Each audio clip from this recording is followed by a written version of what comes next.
கண்டி மௌலானா என்று அழைக்கப்படும் மௌலவி சலாஹுதீன் பாரி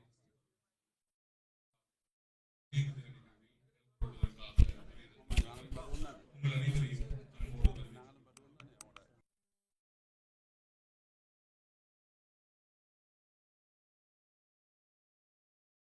இருக்கின்ற மௌலவி மர்ஹூம் கண்டி மௌலானா சலாஹுதீன் பாரி ஹசரத் ரஹ்மத்துல்லாஹி அவருடைய நினைவு நிகழ்வில் இஃப்தார் நிகழ்ச்சியாக ஏற்பாடு செய்யப்பட்டிருக்கிறது.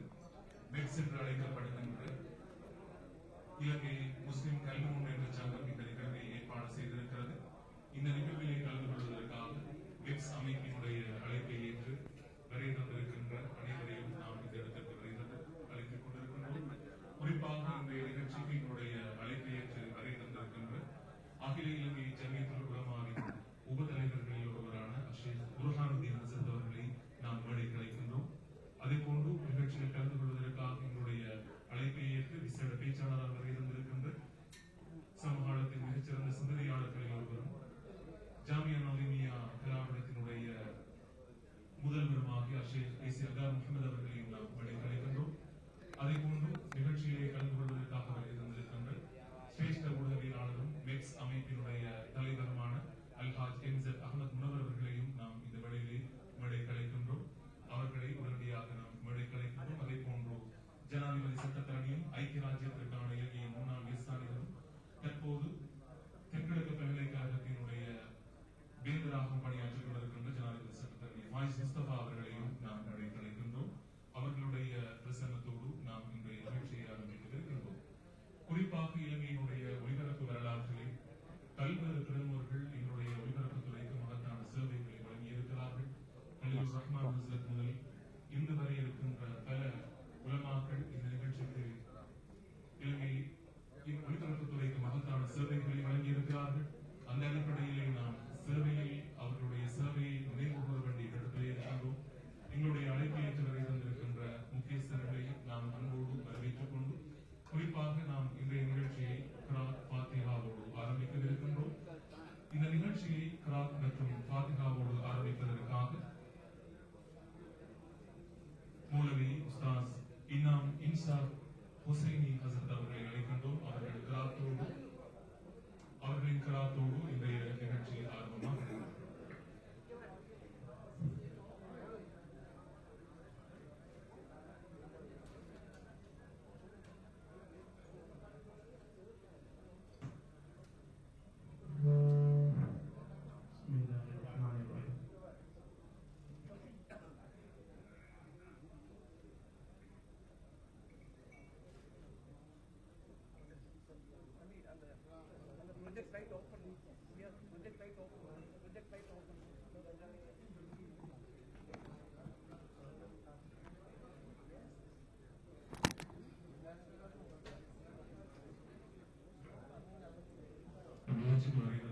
என்னுடைய அன்பான அதிதிகளுக்கு முக்கிய அறிவித்தல், அனைவரும் உங்களுடைய ஆசனங்களை அமர்ந்து கொள்ளுமாறு கேட்டுக்கொள்ளப்படுகிறீர்கள்.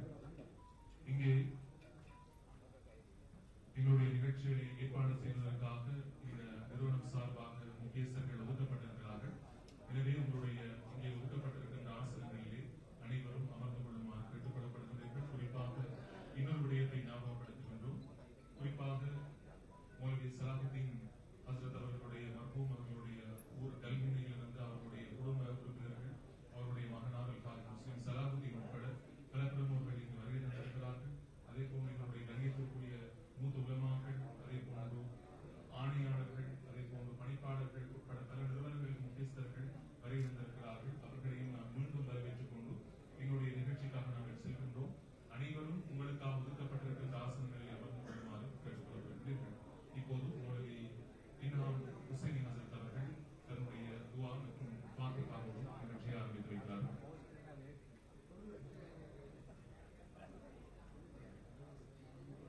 அஸ்ஸலாமு அலைக்கும் வரஹ்மத்துல்லாஹி வபரகாத்துஹு. என்றும் எங்களுடைய உள்ளங்களில் நீங்காத இடத்தை கொடுத்தவர் மர்ஹூம் சலாஹுதீன் பாரி ஹசரத் அவர்கள்.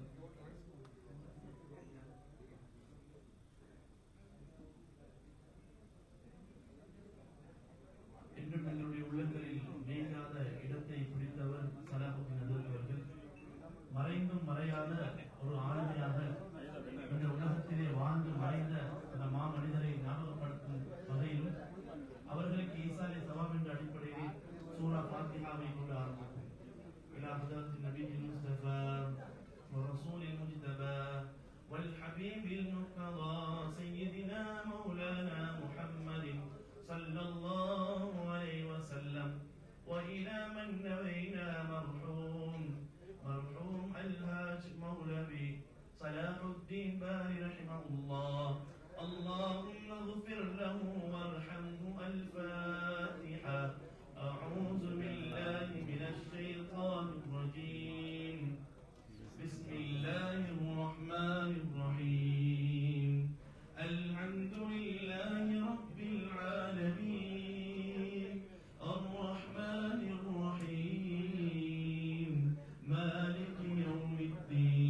آله وبارك وسلم عليه.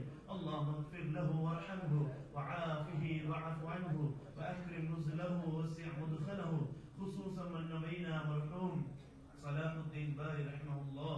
اللهم اجعل قبره روضة من رياض الجنان، ولا تجعل قبره حفرة من حفر النيران. ألا إن أولياء الله لا خوف عليهم ولا هم يحزنون، الذين آمنوا وكانوا يتقون. يا أرحم الراحمين. رب الرحمن يا الله இந்த ஏற்பாடை கபூல் செய்வாயாக, இந்த மஜ்லிஸை கபூல் செய்வாயாக. ரப்பே ரஹ்மானை குறிப்பாக நாம் யாருடைய பேரிலே இங்கே நாம் ஒன்று சேர்ந்திருக்கிறோமோ அந்த மர்ஹூம்களுடைய எல்லா பாவங்களையும் மன்னிப்பாயாக, அவருடைய தப்பு தவறுகளை மன்னிப்பாயாக, அவருடைய குற்றக்குறைகளை மன்னிப்பாயாக. ரப்பே ரஹ்மான் யா அல்லாஹ் இந்த உலகத்திலே மிகப்பெரிய சேவைகளை ஆற்றிவிட்டு மன்னரையை வாழ்ந்து கொண்டிருக்கிறார்கள் யா அல்லாஹ். மறைந்தும் மறையாத ஒரு ரப்பே ரஹ்மானை ஆளுமையாக இந்த உலகத்திலே வாழ்ந்து சென்றார்கள் யா அல்லாஹ். அவருடைய சிறுமத்துகளை கபூல் செய்வாயாக, அவருடைய சேவைகளை கபூல் செய்வாயாக, அவர்களை பொருந்திக் கொள்வாயாக, இந்த ஏற்பாடை கபூல் செய்வாயாக. இதற்கு ரப்பே ரஹ்மானே யா அல்லாஹ் யார் யாரெல்லாம் ரப்பே ரஹ்மானே உதவி ஒத்தாசைகள் புரிந்து ரப்பே ரஹ்மானே மிகப்பெரிய யா அல்லாஹ் தேவையோடு இதை செய்தார்களோ அத்தனை பேரை கபூல் செய்வாயாக. எங்களுடைய துஆக்களை உனது தனிப்பெரும் கிருபையால் ஏற்றுக்கொள்வாயாக. வஸல்லல்லாஹு தஆலா வஸல்லம் அலா சய்யிதினா முஹம்மது நபியில் உம்மி வ அலா ஆலிஹி வ பாரிக் வஸல்லம் அலைஹி. ஆமீன் برحمتك يا ارحم الراحمين. ரப்பில் ஆலமீன். நிகழ்ச்சியிலே இதுவரை கிராத் மற்றும் பாக்தாவை நிகழ்ச்சியை ஆரம்பித்து வைத்தார்கள் மௌலவி இன்னாம் இன்சாப் ஹுசைனி ஹசரத் அவர்களுக்கு ஜஸாக்குல்லாஹ் ஹைரன். கன்னிமூலானா என்று அழைக்கப்படும் மர்ஹூம் மௌலவி சலாஹுத்தீன் பானை ஹசரத் அவர்களுடைய 13வது இந்த மேடையிலே இந்த இடத்திலே நடைபெற்றுக் கொண்டிருக்கிறது. எங்களுடைய அழைப்பை ஏற்று நாட்டின் பல்வேறு பகுதிகளிலிருந்து கண்ணியத்திற்குரிய உலமாக்கள், அதே சமூக ஆர்வலர்கள், புத்திஜீவிகள் உட்பட அனைவரையும் நாம் மீண்டும் வரவேற்கிறோம். குறிப்பாக இங்கே வந்திருக்கும் எங்களுடைய சகோதரர்களுக்கான முக்கிய அறிவித்தல், உங்களுக்காக ஒதுக்கப்பட்டிருக்கின்ற ஆசனத்திலே அமர்ந்து கொள்ளுமாறு கேட்டுக்கொள்ளப்படுகிறீர்கள். குறிப்பாக உதவியாளர்கள் அவருடைய பணிகளை சிறப்படை செய்து கொண்டிருக்கிறார்கள். நீங்கள் அவ்வாறு அமர்ந்து எங்களுக்கு உரிய ஒத்துழைப்பை வழங்குவதன் மூலம் இந்த நிகழ்ச்சியை சிறப்பான முறையிலே மேற்கொள்ள முடியும் என்பதை நாங்கள் ஞாபகப்படுத்திக் கொண்டு நிகழ்ச்சியிலே அடுத்த இடம்பெற இருக்கின்ற அம்சம் தலைமை உரை இடம்பெற இருக்கிறது. தலைமை உரையை வழங்குவதற்காக ஐக்கிய ராஜ்யத்திற்கான இலங்கையின் முன்னாள் உயர்ஸ்தானிகர், அதே போன்று தென்கிழக்கு பல்கலைக்கழகத்தின் வேந்தரும் ஜனாதிபதி சட்டத்தரனுமான ஹாஜ் முஸ்தபா அவர்களை நிகழ்ச்சியில் உரையாற்றுவதற்காக கிடைக்கிறது.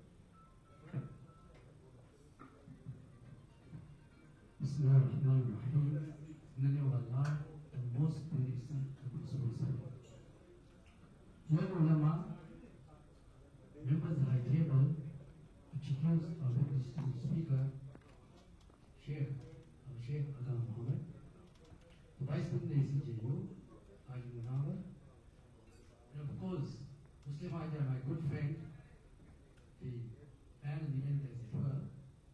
May I begin by praising Almighty Allah for giving me the privilege, pressure, and privilege to be here today.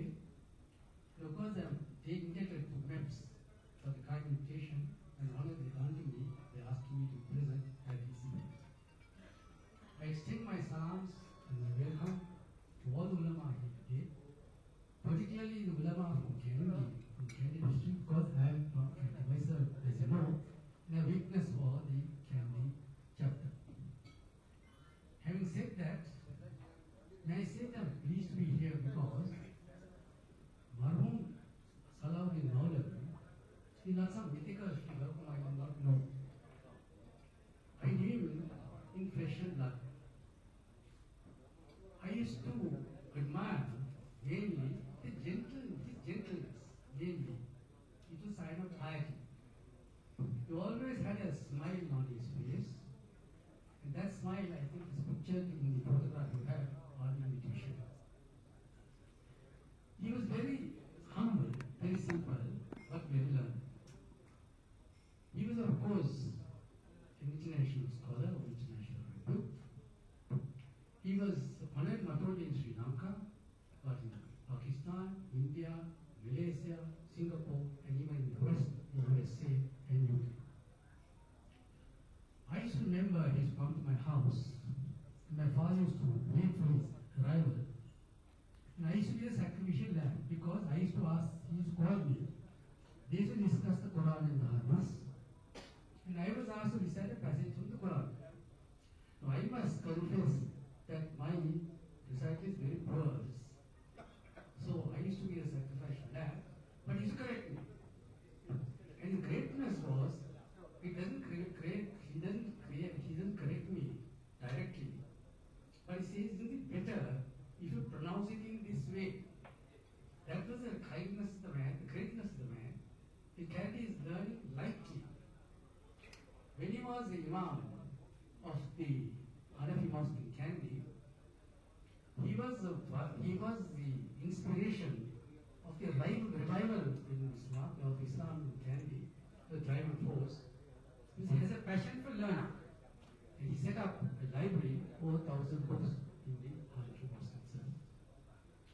But his greatest contribution to me, I don't know, correct me if I'm wrong, ulamas are here, was the Mahabharata, the big book. It is like the encyclopedia of Islam. It has got everything. I remember a friend of mine, a brother, was converted to Islam recently, and he wanted a book which covered the entirety of Islam, the Quran 31 as it were. And I could think of no better book than the Mahabharata. Now, it is a very interesting story in the Mahabharata. As I said, he was a very gentle man, a pious man. He was open to all persuasions, but he does recount a story. He says that some doctors were going in a boat. One of them had acute stomach. So the doctors had no medicine. And one of the doctors started reciting from the Quran. So the others took offense and said, what is the use of reciting in a situation like this? Then that doctor turned abusive. He used very harsh language, and the others got annoyed. Then he said, look, if my words can have this effect of causing anger in you, both the words of the Almighty have effect. The point we're relating is this. Today, we have avalanche of knowledge of ilm. We have the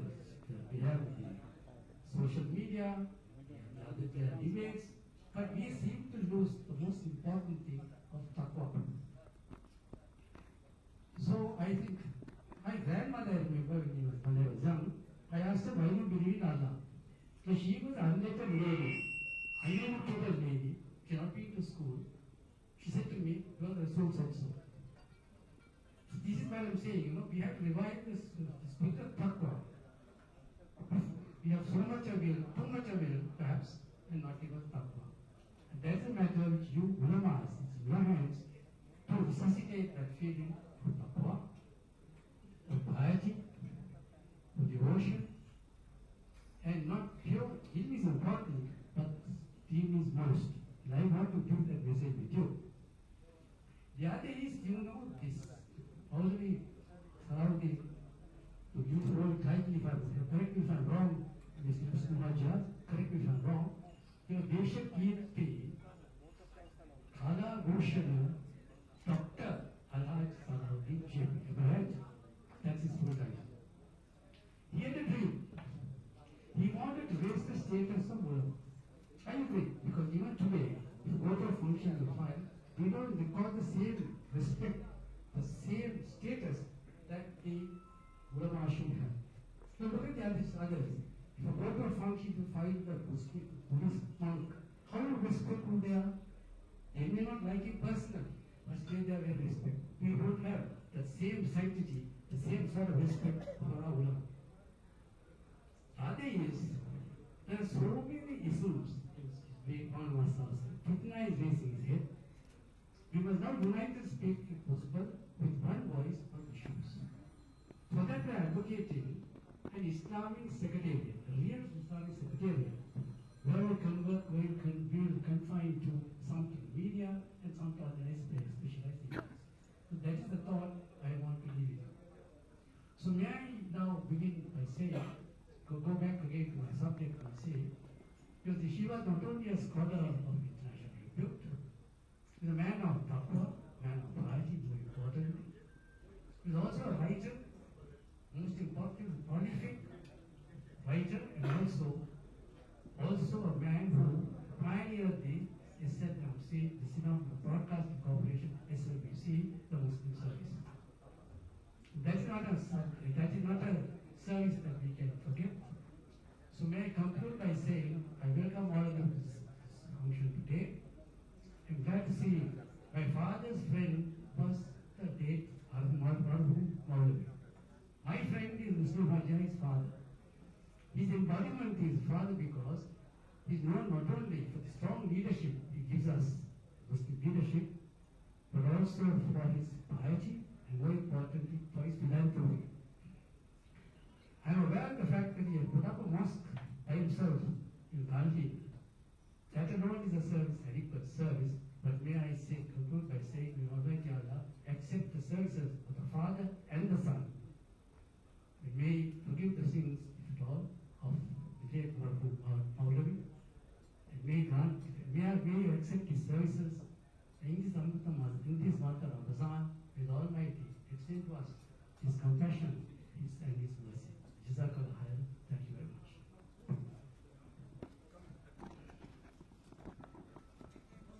ஜஸாக்கல்லாஹ் கைரன். நிகழ்ச்சியை இதுவரை தலைமை உரை வழங்கினார்கள். தென்கிழக்கு பல்கலைக்கழகத்தின் வேந்தரும் ஐக்கிய ராஜ்யத்திற்கான இலங்கையின் முன்னாள் உயர்ஸ்தானிகருமான ஜனாதிபதி சட்டத்தரணி அல்ஹாஜ் ஃபாயிஸ் முஸ்தபா அவர்களுக்கு நாங்கள் நன்றிகளை தெரிவித்துக் கொண்டு மௌலவி மர்ஹூம் சலாஹுதீன் பாரி ஹஸ்ரத் அவர்களின் 13வது வருட நினைவு தின நிகழ்வு இப்போது நடைபெற்றுக் கொண்டிருக்கிறது. எங்களுடைய அழைப்பை ஏற்று பல்வேறு பிரமுகர்கள் வருகை தந்திருக்கிறார்கள். நிகழ்ச்சியை அடுத்து இடம்பெற இருக்கிற அம்சம் வரவேற்புரையும் அதே போன்று நிகழ்ச்சியின் பிரதம பேச்சாளர் பற்றிய அறிமுகமும் இடம்பெற இருக்கிறது. இந்த நிகழ்ச்சியிலே இதன் போது இந்த நிகழ்ச்சியின் முக்கியத்துவம் என்ன, ஏன் இவ்வாறான ஒரு நிகழ்வு ஒழுங்கு செய்யப்பட்டது, வெப்ஸ் அமைப்பு சார்பாக ஒழுங்கு செய்யப்பட்டது போன்ற தகவல்களை உங்களுக்கு வழங்குவதற்காக சிரேஷ்ட ஒளிபரப்பாளரும் வெப்ஸ் அமைப்பின் தலைவருமான அல்ஹாஜ் எமிசத் அஹமத் முனவர்கள் இப்போது பிஸ்மில்லாஹிர்ரஹ்மானிர்ரஹீம். அழகிலா அருளும் அழகிலா அன்பும் இலகுமோர் இலையின் இனிய பேர்பற்றி உலகெல்லாம் படைத்தே உயர்வுடன் காக்கும் அல்லாஹ் தனக்கே புகழேலாமுரிய அல்ஹம்துலில்லாஹ். அருமையான உலமா பெருமக்களே, பெருமையான எங்களுடைய தலைமைத்துவம் வகிக்கின்ற பேரன்புக்குரிய பாய்ஸ் முஸ்தபா சார் அவர்கள், வந்திருக்கின்ற டெஸ்டிமார்களே, சங்கமிக்க ஆளுங்களே மற்றும் சகோதரர்களே, இஸ்லாமிய உடன்பிறப்புகளே, இந்த நிகழ்வு ஏன் என்று உங்களுடைய அறிவிப்பாளர் சகோதரர் பசார் நவாஸ் அவர்கள் ஆரம்பத்தில் இங்கே சொல்லிட்டாங்க. முஸ்லிம் எஜுகேஷன் ப்ரோக்ரசிவ் சொசைட்டி என்று நாங்கள் ஆரம்பித்து 2007ஆம் ஆண்டு ஷேக் அகார் முகமது அவர்கள் வந்து அதில் அந்தியார் கலந்து கொண்டு உதவி நிகழ்த்தினார்கள். தலைமை வைக்கக்கூடிய பாய்ஸ் முஸ்தபா இன்றைக்கு 2007ஆம் ஆண்டு தொடங்கி சுமார் 3000 மாணவர்களை பல்கலைக்கழகம் பட்டதாரிகளாக, இன்ஜினியர்களாக, டாக்டர்களாக நாங்கள் பார்த்துக் கொண்டிருக்கிறோம். அத்தகைய ஒரு அமைப்பை உருவாக்கி கொண்டு கொரோனா காலத்தில், அந்த COVID-19 காலத்தில் நாங்கள் விழுந்து விட்டோம். யாருமே எங்களுக்கு கை கொடுக்கவோ அமைப்பை நடத்தவோ வழி இருக்கவில்லை. என்றாலும் 2020ஆம் ஆண்டு என்னுடைய மிக நெருங்கிய நண்பர் ஒருவர் உபில் ஹாஜியார் அவர்கள் முன் வந்து வெஸ்டர்ன் ப்ரொவின்ஸின் மேற்காலத்து பிள்ளைகளை பாராட்டுவோம் என்று சொல்லி அவருடைய ஜக்காத் சதகா கணக்கு பார்த்து தந்தார்கள். 15 லட்சம் ரூபாய் பிள்ளைகளுக்கு 10,000 ரூபாய் கொடுத்தோம். மேல் மாகாணத்து பிள்ளைகளுக்கு. அந்த பணியின் பின்னர் எதுவும் நடக்கவில்லை. நாட்டில் சில அரசியல் சூழ்நிலை.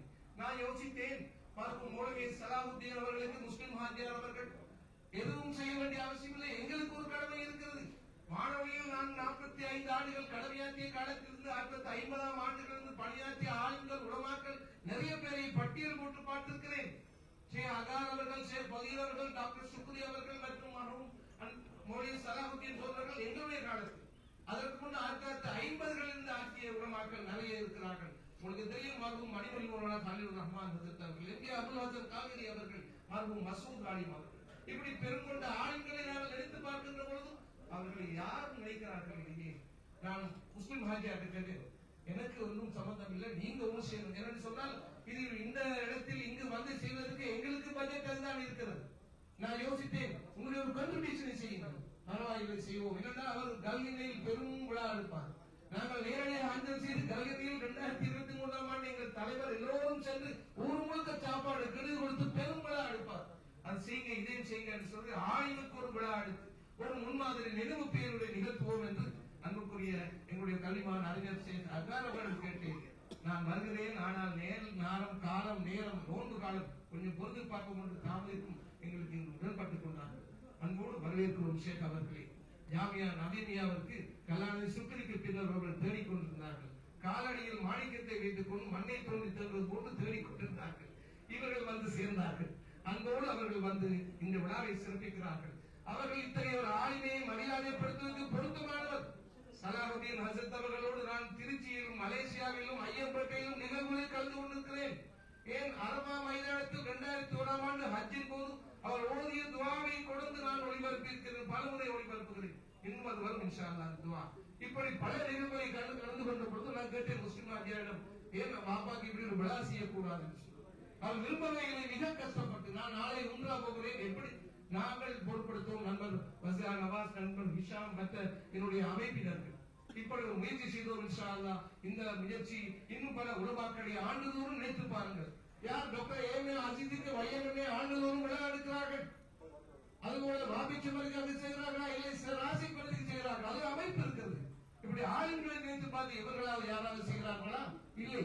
ஆகவே இது ஒரு தொடக்கம். இந்த தொடக்கம் தொடர வேண்டும். இன்னும் பல ஆளுங்களுக்கு நீங்கள் ஆண்டுதோறும் நினைவு பேருரை சொல்லி இந்த சமுதாயத்துக்கு, புதிய இளைஞர்களுக்கு, புதிய வாலிபர்களுக்கு, புதிய ஆளுங்களுக்கு, இங்கே இருக்கின்ற அத்தனை இளம் ஆளுங்களும் மசூத் அலி என்றால் யார், சலாவுதீன் மௌலவி யார், அவருடைய பாரம்பரியமாக இருந்து வந்த பழக்க வழக்கங்கள் ஆளுங்கள் உலமாக்கள் நினைவுபடுத்துவதற்கு ஒரு வாய்ப்பாக அமையும் என்று நான் நினைத்து இந்த ஏற்பாடை நாங்கள் செய்தோம். அல்லாஹ்வின் அருளால் நீங்கள் எல்லோரும் வந்திருக்கிறீர்கள். ஒரு சின்ன வேண்டுகோள், உங்களை அனைவரை அன்போடு வரவேற்றுக் கொண்டு ஒவ்வொரு மேசையை நீங்கள் நிறைத்துக் கொள்ளுங்கள். தயவுசெய்து ஒரு மேசையில் 5 பேரும் 4 பேரும் இருக்காமல் எல்லோரும் சம்பூர்ணமாக மேசைகளை நாங்கள் நிறைத்துக் கொள்வோம். இன்னும் நிறைய பேர் இன்ஷா அல்லாஹ் வந்து சேர்வார்கள். நோன்பு துறக்கிற நேரத்தில் எல்லோரையும் அன்போடு நாங்கள் வரவேற்றுக் கொண்டு முஸ்லிம் கல்வி முன்னேற்ற சங்கம் இன்ஷா அல்லாஹ் எதிர்காலத்தில் சமுதாயத்தில் நல்ல மக்கள் வந்திருக்கிறார்கள். சமூக பள்ளி அலங்கரித்து மருத்துவம் அப்துல் சங்காகியோர் அடிக்கடி சொல்வார்கள், சீதனத்துக்காக குரல் கொடுங்க சொல்வார்கள். யார் பேசுகிறார்? இப்படி நிறைய பேச வேண்டும். இப்படி நேரத்தை எடுத்துக் கொள்வது நான் விரும்பவில்லை. ஷேக் அவர்களே, இன்ஷா அல்லாஹ் இப்பொழுது உங்களுடைய உரைக்கு நாங்கள் தருகிறோம் நேரம். இஃப்தார் வரையில் நாங்கள் இன்ஷா அல்லாஹ் துஆவுக்கு மாத்திரம் டைம் விட்டு அவர்களுக்கு உரை நிகழ்த்து கொடுப்போம். ஜாமியா நலிமியோடைய தலைமத்திற்கு வருகின்ற பொழுது அதனை உருவாக்கியவர்கள் என்ன நோக்கத்துக்கு ஆரம்பித்தார்களோ அதனை இப்படி அழைந்து கொண்டிருக்கிறார்கள். இந்த நாட்டில் எத்தனையோ பட்டதாரிகள் முழு உலகிலும் பிரகாசிக்கிறார்கள், ஜாமியாவுடைய பட்டதாரிகள். இது போன்ற ஒரு பல்கலைக்கழகம் 55 ஆண்டுகளாக இன்னும் வரவில்லை. இது வரட்டும், வளரட்டும் என்று நாங்கள் துஆ செய்து கொண்டு எதிர்காலத்தில் இப்படி ஆண்களை அடையாளம் கண்டு ஆண்டுதோறும் நினைவு பேர்களை நடத்த வேண்டும் என்று அன்போடு வேண்டுகோள் கொடுத்து நான் அனைவருக்கும் நன்றி தெரிவித்து அஹமத் முனவர் விடுபெறுகிறேன். உங்கள் அனைத்தும் அல்லாஹ்வுக்கே அல்ஹம்துலில்லாஹ். அஸ்ஸலாமு அலைக்கும் வரஹ்மத்துல்லாஹி வபரகாத்துஹு. நிகழ்ச்சியிலே இதுவரை இந்த நிகழ்வின் நோக்கம், அதே போன்று இந்த நிகழ்வு ஏற்பாடு செய்யப்பட்டதற்கான காரணம் பற்றி விளக்கமளித்தார்கள் மிப்ஸ் அமைப்பின் தலைவரும் சிரேஷ்ட உதவியாளரும் இலங்கை ஒளிபரப்பு கூட்டத்தாபன முஸ்லிம் சேவையின் முன்னாள் பணிப்பாளருமாகிய அல்ஹாஜ் அஹமத் முனவர் அவர்களுக்கு நாங்கள் நன்றிகளை தெரிவித்துக் கொண்டு நிகழ்ச்சியிலே அடுத்து இடம்பெற இருக்கின்ற அம்சத்திற்கு முன்னர் இலங்கை ஒளிபரப்பு கூட்டத்தாபன செய்தி பிரிவின் பணிப்பாளர் சகோதரர் குமுது வஜிர பெரேரா அவர்கள் வரை தந்திருக்கிறார்கள். அவர்களையும் நாங்கள் வரவேற்றுக் கொண்டு நிகழ்ச்சிக்கு இங்கே வரை தந்திருக்கின்ற பத்தாகி அலுவலக கண்டி சிட்டி ஜமீத் உலமா சார்பாக அவர்களையும் நாம் மேடை கிடைக்கின்றோம். மொழி ரசான் உஸ்தாத் அவர்களையும் நாங்கள் மேடைக்கு வருமாறு அழைத்துக் கொண்டு நிகழ்ச்சியிலே உங்களுடைய அழைப்பை ஏற்று நிகழ்ச்சியில் பிரதம பேச்சாளராக கலந்து கொண்டிருக்கின்ற ஜாமியா நலிமியாவினுடைய தற்போதைய முதல்வர், சமகால இலங்கையின் மிகச்சிறந்த இஸ்லாமிய சிந்தனையாளர் ஷேக் ஏசி அதார் முகமது அவர்கள் இப்போது நிகழ்விலே உரையாற்றுவார்கள்.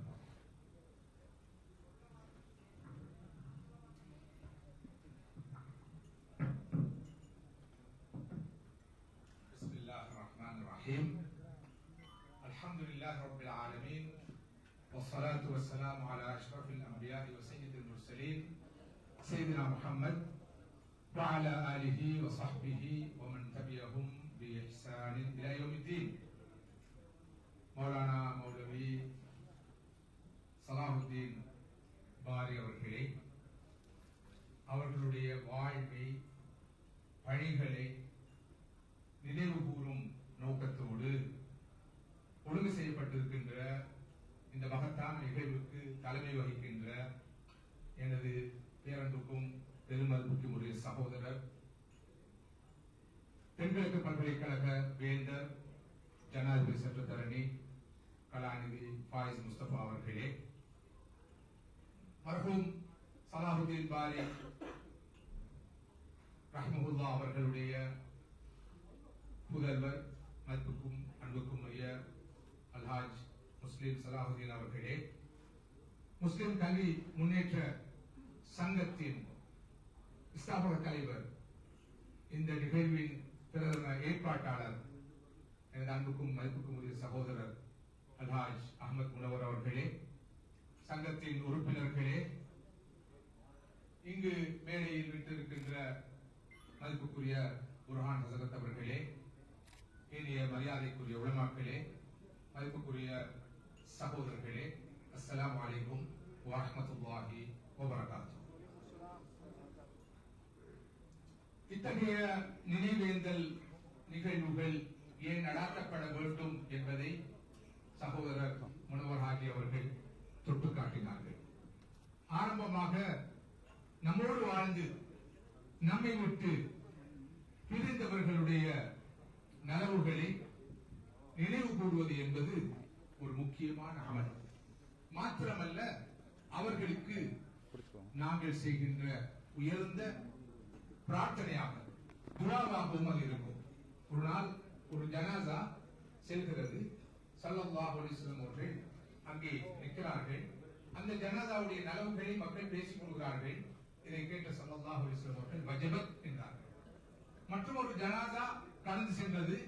அந்த ஜனாசாவுடைய கெடுதிகளை மக்கள் பேசிக் கொண்டிருந்தார்கள். இதை பார்த்து ஸல்லல்லாஹு அலைஹி வஸல்லம் அவர்கள் வஜபத் என்றார்கள். இதை அவதானித்துக் கொண்டிருந்த உமர் இப்னு கத்தாப் ரலியல்லாஹு அன்ஹு அவர்கள் ஸல்லல்லாஹு அலைஹி வஸல்லம் அவர்களை பார்த்து, அல்லாஹ்வின் தூதரே, முதலாவது ஜனாசா சென்ற போது வஜபத் என்றீர்கள், அடுத்த ஜனாசா கடந்து சென்ற வேளையிலும் வஜபத் என்றீர்கள், நீங்கள் என்ன கருதினீர்கள், சொல்ல வந்தீர்கள் என்று கேட்டபோது ஸல்லல்லாஹு அலைஹி வஸல்லம் அவர்கள் சொன்னார்கள், முதலாவது ஜனாசா கடந்து சென்ற வேளையிலே மக்கள் அவருடைய நலவுகளை சொன்னார்கள், அவருக்கு சுவர்க்கம் வாஜிபாகிவிட்டது என்று நான் சொன்னேன். இரண்டாவது ஜனாசா கடந்து சென்ற போது மக்கள் அவருடைய கெடுதிகளை பேசினார்கள், அவருக்கு நரகம் வாஜிபாகிவிட்டது, விதியாகிவிட்டது என்று நான் சொன்னேன். இவ்வாறு சொன்ன ஸல்லல்லாஹு அலைஹி வஸல்லம் அவர்கள் அடுத்து சொன்னார்கள், அன்தும் ஷுஹதாஉல்லாஹ் ஃபில் அர்த், அன்தும் ஷுஹதாஉல்லாஹ் ஃபில் அர்த், அன்தும் ஷுஹதாஉல்லாஹ் ஃபில் அர்த். மனிதர்களே, நீங்கள் தான் இந்த பூமியிலே அல்லாஹ்விடத்தில் சாட்சி சொல்லும் சாட்சியாளர்கள். மனிதர்கள் தான் மனிதர்களை பற்றி அல்லாஹ்விடம் சாட்சி சொல்ல வேண்டும். நபி அவர்கள் 3 முறை இதனை வடக்கி திரும்ப திரும்ப சொன்னார்கள். இந்த வகையிலே நம்மை விட்டு பிரிந்து சென்ற நல்லடியார்களுக்காக, நல்ல மனிதர்களுக்காக, நமது பெற்றோருக்காக, உற்றார் உறவினர்களுக்காக, நண்பர்களுக்காக, அன்பர்களுக்காக, அறிஞர்களுக்காக, பெருந்தகைகளுக்காக நானும் நீங்களும் சாட்சி சொல்ல வேண்டும். அவருடைய நலவுகளை பேசுகிற அளவுக்கு அது சாட்சியாக மாறும். அந்த சாட்சியின் விளைவாக அல்லாஹ் சுப்ஹானஹு வ தஆலா அவர்களுக்கு மிக உயர்ந்த அந்தஸ்தை. அதே போல நம்மை விட்டு பிரிந்து செல்லும் நல்ல அடியார்களை, நல்ல மனிதர்களை நினைவு கூறுகின்ற அந்த பழக்கம் இஸ்லாமிய கண்ணோட்டத்திலே மிகப்பெரிய ஒரு சுன்னா. இதனை திக்ரு மஹாசினில் மௌத்தா, இறந்தவர்களுடைய நல்ல விஷயங்களை பிரஸ்தாபிப்பது, நினைவு கூறுவது, இது முக்கியமான ஒரு அமல். இந்த வகையிலே இந்த நிகழ்ச்சிக்கு பின்னால், இந்த நிகழ்வுக்கு பின்னால் மிகப்பெரிய ஒரு ஆன்மீக பின்புலம், இஸ்லாமிய பின்புலம் இருக்கிறது. ஒன்று, அவர்களுக்கு சாட்சி சொல்வது. இரண்டாவது, அவர்களுக்காக துஆ செய்வது. இவை அனைத்தை விட மற்றொரு கடப்பாடு இருக்கிறது. அதுதான் நன்றி சொல்வது. நன்மை செய்தவர்களுக்கு, நலவு செய்தவர்களுக்கு, சேவை செய்தவர்களுக்கு நன்றி சொல்கிற மிகப்பெரிய கடப்பாடு நமக்கு இருக்கு. இவற்றோடு சகோதரர்களே, மிக முக்கியமான மற்றொரு நோக்கமும் இப்படிப்பட்ட நினைவேந்தல் நிகழ்ச்சிகளுக்கு பின்னால் அல்லது நினைவு பேருரைகளுக்கு பின்னால் இருக்கிறது. அதுதான் இளம் தலைமுறையினருக்கு நமது மூதாதையர்களை, முன்னோர்களை சிறந்த ரோல் மாடல்ஸாக, சிறந்த அடையாள புருஷர்களாக அறிமுகம் செய்வது. நமது இளம் தலைமுறையினருக்கு நமது வரலாறு தெரியாது, நமது பாரம்பரியம் தெரியாது, நமது கலாச்சாரம் தெரியாது, நமது முன்னோடிகள் தெரியாது, நம் சமூகத்தை தூக்கிய மனிதர்கள் தெரியாது, நமது வேர்கள் தெரியாது, ரூட்ஸை தெரியாத, வேர்களை அறியாத நிலையில் தான் நமது தலைமுறை வாழ்ந்து கொண்டிருக்கிறது. இத்தகைய நிகழ்ச்சிகள் தான் நிச்சயமாக அவர்களுக்கு மிக சிறந்த வழிகாட்டலை கொடுக்கும் என்று நான் நினைக்கிறேன். இந்த வகையில் தான் மௌலானா மௌலவி சலாவுத்தீன் பாரி ரஹிமஹுல்லாஹ் அவர்களை நினைவு கூறும் வகையிலே இந்த நினைவு பேருரை நிகழ்ச்சி ஒழுங்கு செய்யப்பட்டிருக்கிறது. நலீம் ஹாஜியார் ரஹிமஹுல்லாஹ் அவர்களுடைய நினைவு பேருரை தொடரின் அங்குரார்ப்பண நினைவுரையை நிகழ்த்துகின்ற சந்தர்ப்பம் எனக்கு கிடைத்தது. அதனைத் தொடர்ந்து கலாநிதி சுக்ரி ரஹிமஹுல்லாஹ் அவர்களது நினைவு பேருரையை நிகழ்த்துகின்ற வாய்ப்பு எனக்கு கிடைத்தது. இந்த நாடு பெற்றெடுத்த ஒரு பரோபகாரியின் நினைவு பேருரை நிகழ்த்தும் வாய்ப்பு கிடைத்தது. இந்த நாடு பெற்றெடுத்த நம் சமூகத்தின் ஒரு புலமை சொத்தான கலாதி சுக்ரி ரஹ்மத்துல்லாஹி அவர்களுடைய நினைவு பேருரையை நிகழ்த்து வாய்ப்பு எனக்கு கிடைத்தது. இந்த நாடு, இந்த சமூகம் கண்ட, நமக்கு தந்த மாபெரும் ஒரு இஸ்லாமிய அறிஞரான மௌலானா மௌலவி சலாஹுத்தீன் பாரி ரஹ்மத்துல்லாஹி அவர்களுடைய இந்த நினைவு பேருரையை நிகழ்த்துவதற்கும் எனக்கு சந்தர்ப்பம் கிடைத்திருக்கிறது. இதனை நான் ஒரு அருளாக மாத்திரமல்ல, மிகப்பெரிய பெருமையாகவும் கருதுகிறேன். இந்த நல்ல வாய்ப்பை எனக்கு தந்த ஏற்பாட்டாளர்களுக்கு இந்த சந்தர்ப்பத்திலே நான் துஆ செய்ய கடமைப்பட்டிருக்கிறேன். மதிப்புக்குரிய சகோதரர்களே, கலாநிதி மௌலானா மௌலவி சலாஹுத்தீன் பாரி ரஹ்மத்துல்லாஹி அவர்களோடு ஓரளவு நான் பழகியிருக்கிறேன். அவர்களோடு சில நிகழ்ச்சிகளிலே நான் உள்நாட்டிலும் வெளிநாடுகளிலும் பங்கேற்றிருக்கிறேன். குறிப்பாக பல ஆண்டுகளுக்கு முன்னால் அவருடைய புதல்வர் முஸ்லிம் சலாஹுத்தீன் அவர்கள் அவர்களுடைய பிறந்த மண்ணிலே ஸ்தாபித்த, அவர்களுடைய பேரால் நிறுவி அங்குரார்ப்பணம் செய்து வைத்த நூலக திறப்பு விழாவிலே பங்கேற்கும் சந்தர்ப்பமும் எனக்கு கிடைத்தது. அங்கு உரை நிகழ்த்தும் வாய்ப்பும் எனக்கு கிடைத்தது. அந்த வகையிலே மௌலானா மௌலவி சலாஹுத்தீன் பாரி ரஹ்மத்துல்லாஹி அவர்களை பற்றி பேசுவதற்கு ஒப்பீட்டு ரீதியில் ஓரளவு தகுதி உள்ளவனாக நான் இருக்கிறேன் என்று நம்புகிறேன். தேசத்திலும் சர்வ தேசத்திலும் அறியப்பட்ட மிகப்பெரிய ஒரு ஆளுமையாக அவர் இருந்தார். அத்தகைய ஒரு ஆளுமையை நினைவு கூறுவது நமது தார்மீக கடமை என்று சொன்னால் அது மிகையாக மாட்டாது. மதிப்புக்குரிய சகோதரர்களே, அவர் ஒரு அற்புதமான மனிதர். அவருடைய பங்களிப்புகள் பன்முகப்பட்டவை. அவர் ஒரு மல்டி டைமென்ஷனல் பர்சனாலிட்டி. அவர் ஒரு பன்முக ஆளுமை. ஆரம்பமாக அந்த காலத்திலே அறிஞர்கள் உலமாக்கள் குறைவாக இருந்த காலத்திலே, திறமைகளும் ஆற்றல்களும் குறைவாக பெற்ற மனிதர்கள் வாழ்ந்த காலத்திலே மௌலானா மௌலவி சலாஹுத்தீன் பாரி அவர்கள் மொழி புலமை பெற்றவராக இருந்தார். மல்டிலிங்குவல் ஸ்காலராக அன்று அவர் விளங்கினார். தமிழ் மொழியில் அவருக்கு புலமை இருந்தது, சிங்கள மொழியில் அவருக்கு தேர்ச்சி இருந்தது, ஆங்கில மொழியிலே பரிச்சயம் இருந்தது. நிச்சயமாக அரபு மொழியையும் அவர் நன்கு கற்றிருந்தார். வெறுமனே மொழி புலமை மாத்திரமல்ல, நல்ல நாவன்மை மிக்க ஒரு பேச்சாளராக அவர் விளங்கினார். எலக்ட்ரோவன்ட் ஸ்பீக்கர், ஒரு பப்ளிக் ஒரேட்டர். அந்த காலத்திலேயே மிக பிரபலமான ஒரு பேச்சாளராக, மிக பிரபலமான நாவன்மை மிக்க ஒரு உரையாளராக, விரிவுரையாளராக அவர் விளங்கினார். இவற்றோடு அவர் உலக புகழ் பெற்ற ஒரு ஹபீபாக இருந்தவை பலருக்கு தெரிந்திருக்கும். ஆயிரக்கணக்கான சுத்துபாக்களில் 5 தசாப்த காலத்துக்கு மேலாக அவர் நிகழ்த்தி இருக்கிறார் என்பது இங்கே இருந்து குறிப்பிடப்பட வேண்டிய ஒரு விஷயம். உலகிலே பல நாடுகளுக்கு அவர் சென்று சொற்பொழிவுகள், விரிவுரைகள், சுத்துபாக்கள் என்று பல்வேறு நிகழ்ச்சிகளிலே பங்கேற்று தனது சமய சன்மார்க்க பணியை வெற்றிகரமாக செய்து வந்திருக்கிறார். இந்த காலத்திலே நிறைய உலமாக்கள் இருக்கிறார்கள், அறிஞர்கள் இருக்கிறார்கள். ஆனால் அவர் வாழ்ந்த காலம் இந்த அளவு தூரம் அறிஞர்கள், புத்திஜீவிகள் இருந்த காலம் அல்ல. அத்தகைய ஒரு காலத்திலே மிகப்பெரிய ஒரு இடைவெளியை அவர்கள் நிரப்பினார்கள். நாடு நாடாக சென்று தனது சன்மார்க்க பணியை அவர்கள் முன்னெடுத்தார்கள். எனவேதான் இவர்களுக்கு பூலோகம் சுற்றும் இஸ்லாமிய ஸ்தானிகள் என்ற ஒரு பட்ட பெயர் அந்த காலத்திலே சூட்டப்பட்டது. பூலோகம் சுற்றும் இஸ்லாமிய ஸ்தானிகள் என்று.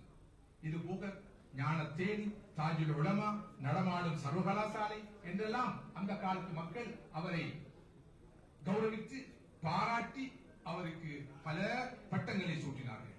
India, Malaysia, Singapore, Bangkok, Hong Kong, ஐக்கிய ராஜ்யம், யூகே, அமெரிக்கா, பிரான்ஸ் என்று பல நாடுகளுக்கும் அந்த காலத்திலே சென்று மார்க்க பணியில் ஈடுபட்டார். இன்று கடந்த ஒரு 15-20 ஆண்டுகளாக இளம் உலமாக்கள், இப்போதைய தலைமுறையை சேர்ந்த அறிஞர்கள் உலகளாவிய ரீதியிலே பல நாடுகளுக்கும் சென்று தவா பணியில் ஈடுபடுகிறார்கள். ஆனால் அந்த காலத்தில் விரலிட்டு எண்ணக்கூடியவர்கள் கூட இருக்கவில்லை. ஒரு தனி மனிதனாக நின்று இத்தகைய ஒரு மகத்தான பணியை அவர் செய்திருக்கிறார். எந்த நாட்டுக்கு போனாலும் இந்த காலத்திலே இலங்கை சேர்ந்தவர் என்று கண்டுவிட்டால் போதும் கண்டி மௌலானாவை தெரியுமா என்று கேட்பார்கள். நான் ஒரு 35 ஆண்டுகளுக்கு முன்னரேயே ஓரளவு சில பல நாடுகளுக்கு போய் வந்திருக்கிறேன். மலேசியாவுக்கு போனால், சிங்கப்பூருக்கு போனால், நீங்கள் இலங்கையிலிருந்து வந்திருக்கிறீர்கள், கண்டி மௌலானாவை தெரியுமா என்று கேட்பார்கள்.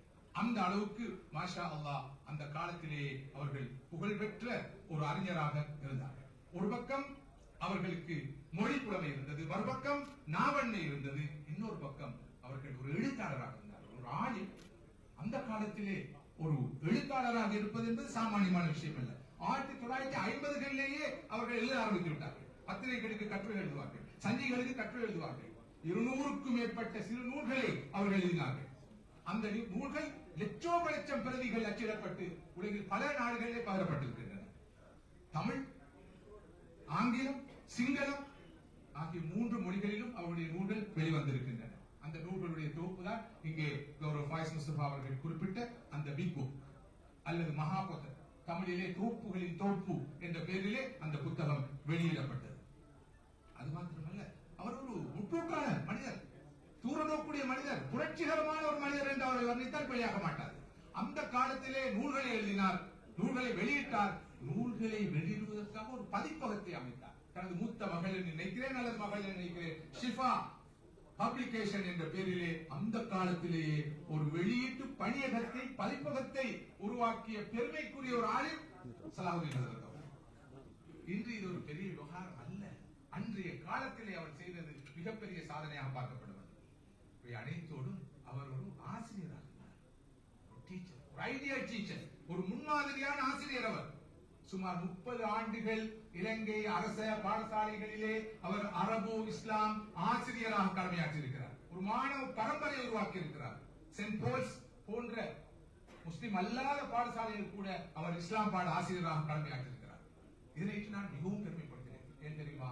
நானும் கடந்த ஒரு 40 ஆண்டுகளுக்கு மேலாக, 4 தசாப்த காலங்களுக்கு மேலாக ஒரு ஆசிரியராக இருப்போம். ஜாமியா நதீமியா என்ற கலாபடத்திலே கடந்த 48 ஆண்டுகளாக இருந்து 41 ஆண்டுகள் அங்கே ஒரு ஆசிரியராக கடமையாற்றியவன் என்ற வகையில் நான் உண்மையிலேயே சலாஹுதீன் ஹஸரத் அவர்கள் 30 ஆண்டுகளுக்கு மேலாக ஒரு ஆசிரியராக இருந்ததை என்று பெருமைப்படுகிறேன். ஸல்லல்லாஹு அலைஹி வஸல்லம் அவர்கள் அதை சொல்லி பெருமைப்பட்டிருக்கிறார்கள். இன்னமா பரஸ்து முஅல்லிமன், நான் இந்த உலகத்துக்கு ஒரு ஆசிரியனாகவே அனுப்பப்பட்டிருக்கிறேன் என்று சொல்லி பெருமைப்பட்டார்கள் ஸல்லல்லாஹு அலைஹி வஸல்லம். நான் நினைக்கிறேன் உலகத்தில் இருக்கிற எல்லா துறைகளிலும் மிகவும் பெருமதியான ஒரு துறைதான் ஆசிரியம். ஆசிரியர் தொழில் அல்ல, அது ஒரு ப்ரொஃபஷன் அல்ல, அது ஒரு மிஷன், அது ஒரு நோபல் மிஷன். அந்த நோபல் மிஷனில் இருந்தவர் தான் மௌலானா மௌலவி சலாஹுதீன் பாரி ரஹ்மத்துல்லாஹி அவர்கள். அனைத்தை விட மிக முக்கியமான ஒரு செய்தியை நான் இங்கு பகிர்ந்து கொள்ள வேண்டும். அவர்களுக்கு அந்த காலத்திலேயே பரவலான சமூக அங்கீகாரம் இருந்தது, சோசியல் ரெகக்னிஷன். நிறைய அறிஞர்கள் இருந்திருக்கிறார்கள், இப்போதும் இருக்கிறார்கள். அவர்களுக்கு எல்லாம் எந்த அளவு தூரம் மொத்தமான முழுமையான சமூக அங்கீகாரம் இருக்கிறது என்பது ஒரு கேள்வி. ஆனால் மௌலானா சலாஹுதீன் பாரி ரஹ்மத்துல்லாஹி அவர்களுக்கு சமூக மட்டத்திலும் சரி, தேசிய மட்டத்திலும் சரி, சர்வதேச மட்டத்திலும் சரி மிகப்பெரிய ஒரு அங்கீகாரம் இருந்தது. இலங்கையிலே சாக் மாநாடு நடந்த போது, சாக் கான்ஃபரன்ஸ் நடந்த போது, இலங்கை முஸ்லிம்கள் சார்பில், உலமாக்கள் சார்பிலே கலந்து கொண்ட ஒரே ஒரு மனிதராக மௌலானா அவர்கள் தான் இருந்தார்கள். விக்டோரியா அணைக்கட்டு திறப்பு விழாவின் போது இலங்கை முஸ்லிம் சமூகத்தின் சார்பிலும் உலமாக்கள் சார்பிலும் பங்கேற்று அங்கு உரை நிகழ்த்தி பிரார்த்தனை செய்தவர்கள் மௌலானா சலாஹுதீன் ரஹ்மத்துல்லாஹி அவர்கள் தான். அந்த காலத்திலே எல்லா ராஜாங்க நிகழ்வுகளிலும் சலாஹுதீன் ஹஸரத் அவர்கள் தான் முஸ்லிம் சமூகத்தின் சார்பிலே பங்கேற்பார்கள். அவர்கள் வாழும் காலமெல்லாம் கண்டி மாநகரத்துக்கு மிகப்பெரிய தலைமைத்துவத்தை வழங்கினார்கள். ஜமியத்துல் உலமாவா இருக்கட்டும், இது எல்லா அமைப்புகளும் சலாஹுதீன் ஹஸரத் அவர்களுடைய தலைமைத்துவத்தின் கீழ் தான் இயங்கியது. ஒரு தந்தை தனையன் உறவும் தமக்கும் சலாஹுதீன் ஹஸரத் அவர்களுக்கும் இடையில் இருந்ததாக கண்டி உலமாக்கள் என்றும் சொல்கிறார்கள். அவர்கள் எங்களுக்கு ஒரு தந்தையை போல் இருந்தார்கள். அப்படித்தான் நம்மை வழிநடாத்தினார்கள். அவர்களுடைய இழப்பு என்பது குறிப்பாக சிறப்பாக கண்டி பிரதேசத்துக்கு மிகப்பெரிய இழப்பு. நிரப்பப்பட முடியாத இடைவெளி. ஃபசூர் ரஹ்மான் ஹஸரத் அவர்கள் சொன்னார்கள், இன்று வரை அவர்களுடைய அந்த இடம் எவராலும் நிரப்பப்படவில்லை. இதே கருத்தை ஹனஃபி பள்ளிவாசலுடைய இமாமாக இருக்கிற ஃபாயிஸ் மௌலவி அவர்கள் பகிர்ந்து கொண்டார்கள். இவை அனைத்துக்கும் மேலாக சகோதரர்களே, இன்னொரு விஷயத்துக்கும் அவர்கள் முன்னோடியாக இருந்தார்கள். அதுதான் சமூக நல்லிணக்கம். இன்று பறக்க பேசப்படுகிற இந்த எத்னிக் ஹார்மனி, பீஸ்ஃபுல் கோஎக்ஸிஸ்டன்ஸ் அல்லது சோசியல் கொஹேஷன் அண்மை காலமாக பயந்தும் பயப்படாமலும் விரும்பியும் விரும்பாமலும் எல்லோரும் பேசும் தீமாக பொருளாக மாறி இருக்கிறது இன்று. இதெல்லாம் ரியாக்ஷன். ஆனால் மௌலானா மௌலவி சலாஹுதீன் ஹஸரத் அவர்கள் அன்றே ப்ரோஆக்டிவாக சமூக நல்லிணக்கத்துக்காக தூய்மையாக பாடுபட்டார்கள் என்பதற்கு தாராளமாக சான்றாளர்கள் இருக்கின்றனர். அவர்கள் பிற மத தலைவர்களோடு நல்லுறவு பாராட்டினார்கள். குறிப்பாக இலங்கையுடைய பௌத்த தலைமை பீடம் இருக்கும் இடம் கண்டி அஸ்கிரிய பீடம், மல்வத்து பீடம் ஆகியவற்றோடும் அதனுடைய தலைமை குருமார்களோடும் பீடாதிபதிகளோடும் மிக நெருக்கமான தொடர்பு வைத்திருந்தார்கள். எந்த அளவுக்கு என்றால் ஹனஃபி பள்ளியை புனர்நிர்மாணம் செய்யும் பணியில் அவர்கள் ஈடுபட்டிருந்த போது சில பல நடைமுறை பிரச்சனைகள் வந்த சந்தர்ப்பங்களிலே பீடங்களுடைய பெரியவர்களை எல்லாம் சந்தித்து அவர்களை எல்லாம் அணுகி அவர்கள் மிகவும் வெற்றிகரமாக எல்லா பிரச்சனைகளையும் கையாண்டது மாத்திரமல்ல, திறப்பு விழாவின் போது, மஸ்ஜிதுடைய திறப்பு விழாவின் போது அந்த பீடாதிபதிகளை அழைத்து அவர்களை கௌரவித்து அவர்களும் அன்னாருடைய அழைப்பை ஏற்று அந்த திறப்பு விழாவிலே கலந்து கொண்ட வரலாற்றையும் இங்கு நான் நினைவுபடுத்த விரும்புகிறேன். இவை அனைத்துக்கும் மேலாக அவர்களே மிக முக்கியமான ஒரு விஷயத்தை நான் சொல்ல வேண்டும். அவர்கள் பன்மொழி புலமை கொண்டவர், பேச்சாளர், எழுத்தாளர், சமூக நல்லிணக்கத்தின் முன்னோடி. இவை அனைத்துக்கும் அப்பால் மிக உயர்ந்த பண்பாடுகளை கொண்ட ஒரு மனிதராக இருந்தார். எல்லா உயர்ந்த ஆளுமை பண்புகளும் அவரிடம் காணப்பட்டன. அவர்கள் ஒரு charismatic personality. அவர்கள் மிகவும் வசீகரமான ஒரு கவர்ச்சியான ஆளுமை. அல்-முஃமின் யஅலஃப் வ யூலஃப் வலா கைர ஃபீ மன் லா யஅலஃப் வலா யூலஃப். ஸல்லல்லாஹு அலைஹி வஸல்லம் மூமின் என்றால் அடுத்தவரோடு பழகுவான், அடுத்தவர்களும் அவனோடு பழகுவார்கள். யார் அடுத்தவரோடு பழக மாட்டாரோ, யாரோடு அடுத்தவர்கள் பழக மாட்டார்களோ அவர் நல்ல ஒரு மனிதர் அல்ல, நல்ல ஒரு மூமின் அல்ல என்று சொன்னார்கள் ஸல்லல்லாஹு அலைஹி வஸல்லம். அடுத்தவரோடு பழகுகின்ற அடுத்தவர்களும் அவரோடு பழகுகிற அளவுக்கு தான் அவர்களுடைய பண்பாடுகள் இருந்தன. லீடர்ஷிப் குவாலிட்டிஸ், உயர்ந்த தலைமைத்துவ பண்புகள் அவரிடம் காணப்பட்டன. அவர்கள் ஒரு பக்கம் மிகவும் மேன்மையானவர்கள், மிக சாஃப்டானவர்கள், இன்னொரு பக்கம் மிகவும் கண்டிப்பானவர்களும் கூட. எல்லா பிரச்சனைகளையும் சாணக்கியத்தோடு கையாள்வார்கள். கண்டி பிரதேசத்துக்கு மிகப்பெரிய அரணாக பலமாக அவர்கள் விளங்கினார்கள். மக்கள் எல்லோரும் கட்டுப்பட்டார்கள். ஒரு ஆலிமில் சொன்னார், சலாஹுத்தீன் ஹசரத் அவர்களுடைய பேச்சை அந்த காலத்து உலமாக்களும் சரி, பொதுமக்களும் சரி, சமூக தலைமைகளும் சரி ஒரு வேத வாக்கை போன்று பார்த்தார்கள். அந்த அளவுக்கு அவருடைய பேச்சுக்கு அங்கீகாரம் இருந்தது. ஆனால் அன்று ஒரு ஆளுமாக, சாதாரண மௌலவியாக இருந்த போதிலும் அவர்கள் இந்த அளவு பெரிய ஆளுமையாக மாறியதற்கு பின்னால் அவர்களிடம் இருந்த சில பழக்க வழக்கங்கள் முக்கியமான காரணம். குறிப்பாக வாசிப்பு பழக்கம். இன்னும் கூட பலரிடம் இல்லை, நிறைய பேரிடம் இல்லாத ஒரு விஷயம். நான் அந்த பெயர்கள் யாருன்னு சொல்லவில்லை. வாசிப்பு பழக்கம், ரீடிங் ஹேபிட் ரொம்ப குறைவு. வாசிக்க வேண்டியவர்கள் வாசிப்பதில்லை. இப்படிப்பட்ட ஒரு நிலை இன்று கூட நிலவுகிறது. ஆனால் ஹசரத் அவர்களுடைய கொபியா பொழுதுபோக்காக வாசிப்பிருந்தது. தினசரி பத்திரிகைகளை வாசிப்பார்கள், சஞ்சைகளை வாசிப்பார்கள். அந்த காலத்தில் அந்த கான்டெக்ஸ்டுக்கு போய் இதை நீங்கள் பார்க்க வேண்டும். புத்தகங்களை வாசிப்பார்கள். வீட்டிலே ஒரு நூலகம் இருந்தது. ஹனஃபி மஸ்ஜிதிலே ஒரு நூலகம் வைத்திருந்தார்கள். அங்கே பொது நூலகம் ஒன்று இருந்தது. அவர்களுக்கென்று ஒரு தனியான பிரத்யேக நூலகம் இருந்தது. அனைத்துக்கும் மேலாக நேர்த்தியாக ஆடை அணிவார்கள். அவர்கள் அற்புதமான ஆளுமை, அழகாக ஆடை அணிவார்கள். எனக்கு ஞாபகம் இருக்கிறது, எனது பாடசாலை பருவத்தில் இருந்தால் 7, 8ஆம் வகுப்பில் நான் படித்துக் கொண்டிருக்கும் போது குருநாகலிலே ஒரு பாடசாலையில் நடந்த இஸ்லாமிய வைபவத்தில் நான் பங்கேற்ற ஞாபகம் இருக்கிறது. அங்கே அழகாக சஃபாரி அணிந்த ஒரு ஆளின் வந்து உரை நிறுத்தினார். எனக்கு நீண்ட காலத்துக்கு பிறகுதான் தெரியும் அவ்வாறு அங்கு வந்தவர் சலாஹுத்தீன் ஹசரத் அவர்கள். அந்த அளவுக்கு மிக அழகான ஒரு கவர்ச்சியா ஆளுமை மாத்திரம் அல்ல, மிக அழகாக ஆடை அணிகின்ற பழக்கம் அவருக்கு இருந்தது. அன்னாரிடம் எளிமையும் பணிவும் இருந்தது. குறிப்பாக சொல்வார்கள், ஒரு சபைக்கு போனால் ஏழைகள், சமூகத்தில் ஏதோ ஒரு காரணத்தினால் புறக்கணிக்கப்பட்டவர்கள் இருக்கும் சகனுக்கு போய் அமர்ந்து கொண்டு அவர்களோடு உணவருந்துவார்கள். அவருடைய உணவு, உடை, போக்குவரத்து அனைத்திலும் எளிமை பெறப்பட்டது. பணிவும் தன்னடக்கமும் இருந்தது. எப்போது இன்முகத்தோடு இருப்பார்கள், மலர்ந்த முகத்தோடு இருப்பார்கள். சிறியோர் பெரியோர் என்ற பாகுபாடு இல்லாமல் எல்லோரும் பழகுவார்கள், கனிவாக பேசுவார்கள். கருவம், பெருமை, தலைக்கணம், இன்டெலெக்சுவல் அரகன்ஸ், நான் ஒரு ஆலிம், நான் இந்த காலத்தில் முடிசூடா மன்னன், உலக புகழ் பெற்ற பேச்சாளன், எழுத்தாளன் என்ற அந்த பார்வையே அவரிடம் இருக்கவில்லை. மிக மென்மையான மனிதன் என்று நான் சொன்னேன். ஸல்லல்லாஹு அலைஹி வஸல்லம் பண்புகள் இவை அனைத்துக்கும் மேலாக நன்றி பாராட்டும் ஒரு உயர்ந்த குணம் அவரிடம் இருந்தது. பெரிய சிறிய எல்லா உதவிகளுக்காகவும் நன்றி பாராட்டுவார்கள், துஆ செய்வார்கள். ஒரு பக்கம் பணிவு, யார் பணிவோடு நடந்து கொள்கிறாரோ அவரை அல்லாஹ் உயர்த்துவார். மறுபக்கம் நன்றி சொல்லும் மனப்பான். யார் நன்றியோடு நடந்து கொள்கிறாரோ அல்லாஹ் அவருக்கு தனது அருட்கொடைகளை அதிகரித்து கொடுப்பான் என்று அல்குர்ஆன் சொல்கிறது. பிறரை மதிக்கும் பண்பும் அவர்களிடம் நிறைவாக காணப்பட்டது. இவற்றோடு ஒரு ஆலிமாக இருந்த போதிலும் அவர்கள் தர்மமும் சமூக சேவையும் செய்வதிலே அதிக ஈடுபாடு காட்டினார்கள். சுமார் 40 ஆண்டுகள் பணிபுரிந்த ஹனஃபி பள்ளிவாசல் புனர் நிர்மாண பணிக்கு முன்னோடி அவர்கள். இன்று கண்டி மாநகரிலே முஸ்லிம்களுடைய கலாச்சாரத்தின் சின்னமாக விளங்கும் அந்த ஹனஃபி மஸ்ஜிதை புனர் நிர்மாணம் செய்வதற்கு தலைமைத்துவம் வழங்கியவர்கள் ஹசரத் அவர்கள் தான். 40 ஆண்டு காலம் அந்த பள்ளிவாசலிலே அவர்கள் பணியாற்றினார்கள். அதன்போது எதிர்கொண்ட சவால்களை அவர்கள் வெற்றிகரமாக சமாளித்தார்கள் என்று நான் ஏற்கனவே குறிப்பிட்டேன். இவற்றோடு இவர்கள் மற்றும் பல சமூக பணிகளில் ஈடுபட்டார்கள். கண்டி இஸ்லாமிய நிலையத்தின் பணிப்பாளராக இருக்கிறார். வக்ஃப் சபை உறுப்பினராக இருந்தார்கள். அகில இலங்கை மட்டத்து சமாதான நீதிவானாக செயல்பட்டார்கள். தேசிய சர்வதேச மாநாடுகளில் பங்கேற்றார்கள், நிகழ்வுகளில் பங்கேற்றார்கள். இவர்களது இத்தகைய சமூக சமய சன்மார்க்க பணிகளுக்கு தேசத்திலும் சர்வதேசத்திலும் பல பாராட்டுகள் கிடைத்தன, விருதுகள் கிடைத்தன. கௌரவ கலாநிதி பட்டம் இவர்களுக்கு வழங்கப்பட்டது. தேசமானிய, தேசகீர்த்தி, கலாபூசணம் முதலான பட்டங்கள் எல்லாம் இவருக்கு வழங்கப்பட்டது. அனைத்துக்கும் மேலாக என்னை பொறுத்தவரை தனிப்பட்ட முறையில் ஹசரத் அவர்களுடைய வாழ்க்கையில் என்னை கவர்ந்த, ஈர்த்த, ஆகர்ஷித்த ஒரு பண்பு இருக்கிறது. அதுதான் இயற்க பாகுபாடு இல்லாமல், வேறுபாடு இல்லாமல் அனைவரையும் அரவணைத்தது.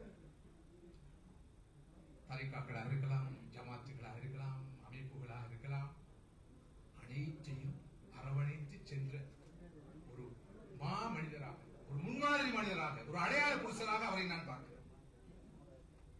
வேற்றுமையில் ஒற்றுமை காண வேண்டும், முரண்பாட்டில் உடன்பாடு காண வேண்டும், யூனிட்டியின் டைவர்சிட்டி, விவிதத்வே துளை கொடுத்துக்கோங்க என்றெல்லாம் நாம் அண்மை காலமாக பேசி வருகிறோம். நான் கடந்த 4 தசாப்த காலமாக கேட்கிறார்களோ இல்லையோ நான் பேசி வருகிறேன். ஆனால் ஹசரத் அவர்கள் தனது வாழ்க்கையின் மூலமாக அதற்கான முழு முன்மாதிரியை காண்பித்தார்கள். இது அவருடைய வாழ்க்கையிலே நீங்கள் பார்க்கக்கூடிய முக்கியமான ஒரு தன்மை. எல்லோரையும் அரவணைப்பது. நான் அடிக்கடி சொல்வதற்கு, உங்களது கால்கள் ஒரு தரிக்காவில் இருக்கலாம், ஒரு ஜமாத்தில் இருக்கலாம், இருந்துவிட்டு போகலாம், இருக்கலாம், இல்லாமல் இருக்கலாம். ஆனால் கண்டிப்பாக கட்டாயமாக உள்ளது கண்கள் உம்மத்தில் இருக்க வேண்டும். இதற்கு சிறந்த நமூனாவாக விளங்கியவர்கள் மௌலானா மௌலவி சலாவுத்தீன் பாரி. அவருடைய ஆன்மீக வாழ்க்கை அற்புதமான சௌகரியம். அல் குர்ஆனோடு அவர்கள் நெருக்கமான தொடர்பு இருந்தது. நானும் எனது பேச்சுகளிலே அல் குர்ஆனை கல்பு குளிர, கண் குளிர, இரவெல்லாம் பகலெல்லாம் நாம் ஓத வேண்டும் என்று சொல்வேன். எங்கிருந்து இந்த கல்பு குளிர, கண் குளிர என்ற வார்த்தைகளை நான் பெற்றேன் என்று முந்த நாள் சிந்தித்தேன். 100க்கு 100% சலாவுத்தீன் ஹசரத் அவர்களுடைய ஒரு துவா தான் எனது மனப்பதிவாக மாறி அங்கிருந்து பெற்ற அந்த வார்த்தைகள் தான் என்னுடைய நாவிலும் அவ்வப்போது மொழியப்படுகிறது என்பதை நான் ஆழமாக உணர்ந்தேன். அந்த வகையில் அவரை ஒரு ஆசானாக பார்த்தால் அது பிழையாக இருக்க மாட்டாது. அற்புதமான மொழி நடையில் உருக்கமாக அவர்களுடைய உரைகள் அமையும். மாத்திரமல்ல, அவர்களுடைய துவாக்களும் அமையும். அவர்கள் குர்ஆனோடு இறுக்கமான தொடர்பு வைத்திருந்தார்கள். ஒரு நாள், ஒரு 35 ஆண்டுகளுக்கு முன்னால் நான் தெஹிவலை சந்தியில் இருந்து மகார்கமை நோக்கி போய்கொண்டிருந்தேன். NIE, National Institute of Education, ஜாதி அத்தியாபன ஆயத்தன என்ற அந்த நிறுவனத்துக்கு இந்த டெக்ஸ்ட் புக்ஸ் விஷயம் சம்பந்தமாக பங்கேற்பதற்காக போய்கொண்டிருந்தேன். பஸ்ஸிலே, அதாவது பப்ளிக் டிரான்ஸ்போர்ட்டிலே போய்கொண்டிருந்தேன். சுமார் 35 ஆண்டுகள். அப்போது ஒரு மனிதர் தொப்பி அணிந்து, வெள்ளை ஆடை அணிந்து குர்ஆனை ஓதிக் கொண்டிருக்கிறார். எங்கே? பஸ்ஸிலே ஒரு ஆசனத்தில் போய் பார்த்தேன். எந்த நேரமும் அவர்கள் குர்ஆனை ஓதிக் கொண்டிருப்பார்கள், அல்லது திக்ரில் இருப்பார்கள், அல்லது ஸலவாத் ஓதிக் கொண்டிருப்பார்கள். ஸலவாத்திலே அவர்களுக்கு அதிக ஈடுபாடு. ஒவ்வொரு நாள் காலையிலும் அவர்கள் வாக்கிங் போவார்கள். ஒவ்வொரு நாளைக்கு ஒவ்வொரு தெருவை, ஒவ்வொரு வீதியை தெரிவு செய்து வாக்கிங் போவார்கள். வாக்கிங் நேரத்திலே அவர்கள் செய்கின்ற மிகப்பெரிய பணி என்ன தெரியுமா? குர்ஆனை ஓதுவது, திக்ர் செய்வது, குறிப்பாக சிறப்பாக ஸலவாத். புது புது பாதைகளே பயணிப்பார்களாம். கேட்டால் சொல்வார்களாம், எல்லா பாதைகளும் நாளை மறுமையிலே எனக்காக சாட்சி சொல்ல வேண்டும் என்று விரும்புகிறேன். நான் செய்த திக்ர்களுக்காக, நான் ஓதிய திலாவத்துக்காக, நான் ஓதிய ஸலவாத்துக்காக. அத்தகைய ஒரு பாதை இருந்தது. 100 தடவை நான் மக்காவுக்கு மதீனாவுக்கு செல்ல வேண்டும் என்ற ஒரு ஹாஜத் அவருக்கு இருந்தது. அல்லாஹ் அந்த ஹாஜத்தை கபூல் செய்தார். அவர்கள் 100 தடவைகளுக்கு மேல் மக்காவுக்கும் மதீனாவுக்கும் பயணம் செய்திருக்கிறார்கள். 50க்கு மேற்பட்ட ஹஜ் கடமைகளை நிறைவேற்றிருக்கிறார்கள். கணிசமான தொகை உம்ராக்களை அவர்கள் நிறைவு செய்திருக்கிறார்கள். ஸலவாத்துடைய மகிமையினால் தான் இந்த அற்புதமான பாக்கியத்தை நான் பெற்றேன் என்று அடிக்கடி அவர்கள் சொல்லிக் கொள்வார்கள் என்று செய்தியையும் ஒரு ஆளில் என்னோடு பகிர்ந்து கொண்டார். சுன்னத்தை ஹயாத்தாக்குவதிலே அவர்களுக்கு ஈடுபாடு இருந்தது. நான் நினைக்கிறேன் அவர்களைப் போல அதிகம் துவா செய்கின்ற, நீண்ட நெடும் துவா செய்கின்ற மற்றொருவரை நான் கண்டதில்லை, நீங்களும் கண்டிருக்க முடியாது. அறிந்தவர்கள் அறிவார்கள். இந்த அளவுக்கு என்றால் ஃபத்தாஹியா மதரசாவுடைய ஒரு பட்டமளிப்பு விழாவுக்கு பல ஆண்டுகளுக்கு முன்னால் நாம் போயிருந்தோம். பட்டமளிப்பு விழா நிறைய பேரும் நேரம், கடுமையான பசி, பகல் போசன வேலை, ஹசரத் அவர்களுக்கு துவா ஓத சந்தர்ப்பம் வழங்கப்பட்டது. 1 மணி நேரம் துவா, 1 மணி நேரம். அங்கே தேவபந்திலே இருந்து ஒரு ஆலிம் வந்திருந்தாராம். நேற்றுதான் அந்த ஆலிமிடம் மற்றொரு ஆலிமிடம் சொன்னார். இந்த தேவபந்து ஆலிம் வந்து சொன்னாராம், இப்படி ஒரு நீண்ட துவாவை எனது வாழ்க்கையில் எங்குமே நான் கேட்டதும் இல்லை, பார்த்ததும் இல்லை, அப்படியான ஒரு மஜ்லிஸில் அமர்ந்ததும் இல்லை. அந்த அளவுக்கு துவாவிலே அவர்களுக்கு ஈடுபாடு இருந்தது. அல்லாஹ் அவருடைய துவாக்களை ஏற்று கபூல் செய்வார். அதுக்குரிய சகோதரர்களே, பெரியவர்களே, உண்மையிலே ஞாபகப்படுத்தப்பட வேண்டிய, பாராட்டப்பட வேண்டிய, நன்றி சொல்லப்பட வேண்டிய, நினைவு கூறப்பட வேண்டிய ஒரு மாமனிதருக்கு தான் இந்த புனிதமான ரமதான் மாதத்திலே, இந்த புனிதமான இஃப்தாருடைய வேளையிலே இந்த நிகழ்வு ஏற்பாடு செய்யப்பட்டிருக்கிறது என்பதை பார்த்து நான் அதிகம் சந்தோஷப்படுகிறேன், பேருவகை கொள்கிறேன். இவற்றோடு அவர்களிடம் இருந்த சில நல்ல பண்புகள், அவர்கள் புறம் பேசுவதில்லை, கோல் சொல்வதில்லை, அமானிதம் காக்கிற தன்மை இருந்தது, வீண்கிரயம் கிடையாது. எப்போதும் அடுத்தவர்களை பற்றி நல்லெண்ணம் கொள்ளக்கூடியவர்களாக இருந்தார்கள். யாருடைய உள்ளத்தையும் அவர்கள் காயப்படுத்துவதில்லை, புண்படுத்துவதில்லை. இவையெல்லாம் அன்னாரிடம் இருந்த அற்புதமான பண்புகள் சகோதரர்களே. இத்தகைய ஒரு மனிதனை தான் இங்கு நாங்கள் நினைவுபடுத்துகிறோம். இன்னும் அன்னாரை பற்றி சொல்வதற்கு, பேசுவதற்கு, உங்களோடு பகிர்ந்து கொள்வதற்கு நிறைய விஷயங்களை நான் தொகுத்து வைத்து இருந்த போதிலும் இப்போது இஃப்தாருடைய வேலை நெருங்கிக் கொண்டிருக்கிற காரணத்தினால் அவற்றையெல்லாம் சொல்வதற்கான வாய்ப்பு எனக்கு இல்லை. ஒரே ஒரு செய்தியை, நான் அடிக்கடி சொல்லும் செய்தியை இங்கு நினைவுபடுத்த விரும்புகிறேன். மௌலானா மௌலவி சலாஹுத்தீன் பாரி ரஹிமுல்லா அவர்களுடைய வாழ்க்கை எனக்கும் உங்களுக்கும் சொல்லுகிற ஒரு செய்தி இருக்கிறது. உனது பிறப்பு ஒரு சம்பவமாக இருந்தாலும் உனது இறப்பு ஒரு சரித்திரமாக மாற வேண்டும். உனது பிறப்பும் ஒரு சம்பவம், உனது மௌத்து மரணமும் இறப்பும் ஒரு சம்பவம் என்று இருந்தால் இந்த உலகத்திலே நீ பிறந்ததற்கு எந்த அர்த்தம் இருக்க முடியாது. சலாஹுத்தீன் பாரி அவர்கள் கல்கின்னை என்ற அந்த கிராமத்திலே மிக சாதாரண ஒரு குடும்பத்திலே பிறந்தார்கள். அது ஒரு சம்பவம். ஆனால் அவர்கள் ஒரு சரித்திரமாக மாறிதான் இந்த உலகத்திலே இருந்து விடைபெற்று சென்றார்கள். அதனால் தான் இன்று இத்தனை ஆண்டுகளுக்கு பிறகும் அவர்களை உணர்ச்சி பூர்வமாக நாம் நினைவு கூறுகிறோம், அவர்களுக்காக துஆ செய்கிறோம். எப்போது எப்படி ஒருவருடைய வாழ்க்கை சரித்திரமாக மாற முடியும் அதனை சொல்கிறார் காமராஜர், தமிழ்நாட்டுடைய முதலமைச்சர் ஒருவராக. அவர் சொல்கிறார், பிறந்தவர் எல்லாம் வரலாறு ஆனதில்லை, வரலாறான எவரும் தனக்காக வாழ்ந்ததில்லை, வரலாறான யாரும் தனக்காக வாழ்ந்ததில்லை. இந்த வகையிலே அப்துல் கலாமுடைய கருத்து, முதலாவது நான் சொன்ன கருத்து, உனது பிறப்பு ஒரு சம்பவமாக இருந்தாலும் உனது இறப்பு ஒரு சரித்திரமாக இருக்க வேண்டும் என்று. இரண்டாவது கருத்து காமராஜருக்கு சொந்தமானது, பிறந்தவர் எல்லாம் வரலாறு ஆனதில்லை, வரலாறான இவரும் தனக்காக வாழ்ந்ததில்லை. சலாஹுத்தீன் பாரி அவர்கள் தனக்காக, தனது குடும்பத்துக்காக வாழவில்லை. அவர் தன் சமூகத்துக்காக வாழ்ந்தார், தான் பிறந்த நாட்டுக்காக வாழ்ந்தார், தான் ஏற்றுக்கொண்ட கொள்கைக்காக வாழ்ந்தார், இந்த தீனுக்காக வாழ்ந்தார், அல்லாஹ்வுடைய திருப்தியை நாடி வாழ்ந்தார், அல்லாஹ்வுடைய நெருக்கமான தொடர்பை ஏற்படுத்திக் கொண்டு வாழ்ந்தார். அதன் விளைவாக அவர் இன்று சரித்திரம் படைத்திருக்கிறார், சரித்திரமாக மாறியிருக்கிறார், சரித்திர கதாநாயகனாக அவர் இன்று பார்க்கப்படுகிறார். இந்த கொழும்பு நகரிலே, இலங்கையின் தலைநகரத்திலே இத்தகைய ஒரு நிகழ்வு ஒழுங்கு செய்யப்பட்டவர் நினைவு கூறப்படுகிறார் என்று சொன்னால் இதுதான் சரித்திரம். இத்தகைய வாழ்க்கை தான் எனக்கு உங்களுக்கு தேவையான வாழ்க்கை. இப்படிப்பட்ட ஒரு வாழ்க்கையை வாழ முடியும் என்று இருந்தால் கியாமத் வரை அனைவருடைய துஆக்களையும் நாம் பெற்றுக்கொண்டே இருப்போம். இது நிச்சயம் அவருடைய புகழ்பாடும் ஒரு நிகழ்வு அல்ல, புகழ்பாடும் ஒரு நிகழ்வு அல்ல, புராணம் பாடும் ஒரு நிகழ்வு அல்ல. மாற்றமாக அவருக்கு நன்றி சொல்லும் ஒரு நிகழ்வு, அவருக்காக சாட்சி சொல்லும் ஒரு நிகழ்வு, உறப்பிடத்திலே அவருக்காக துஆ செய்யும் நிகழ்வு. நானும் நீங்கள் அவருடைய வாழ்க்கையை படிப்படியாக பெற்று எமது வாழ்க்கையை சீராக, சிறப்பாக, வெற்றிகரமானதாக, அடுத்தவருடைய நலனுக்காக, நலவுக்காக அமைத்துக் கொண்ட வாழ்க்கையாக அமைத்துக் கொள்ள வேண்டும் என்ற உணர்வை பெற்றுக் கொள்வதற்காக உணவு செய்யப்பட்ட நிகழ்வு. அந்த வேலை அல்லாஹ் சுப்ஹானஹு வ தஆலா இந்த நிகழ்வை கபூல் செய்வானாக, அங்கீகரிப்பானாக. அல்லாஹும்ம ஃபிர் லஹு வர்ஹம்ஹு வஆஃபிஹி வஅஃபு அன்ஹு வஅக்ரிம் நுஸுலஹு வஸ்ஸிம் துஹலஹு வக்ஸில்ஹு பில்மாஇ والثلج والبرد ونقي من الخطايا كما ينقى الثوب الابيض من الدنس. اللهم لا تحرمنا اجره ولا تفتنا بعده واغفر لنا وله. وصلى الله وسلم على خير خلق سيدنا محمد وعلى اله أجمعين سبحان ربك رب العزة عما يصفون وسلام على المرسلين والحمد لله رب العالمين.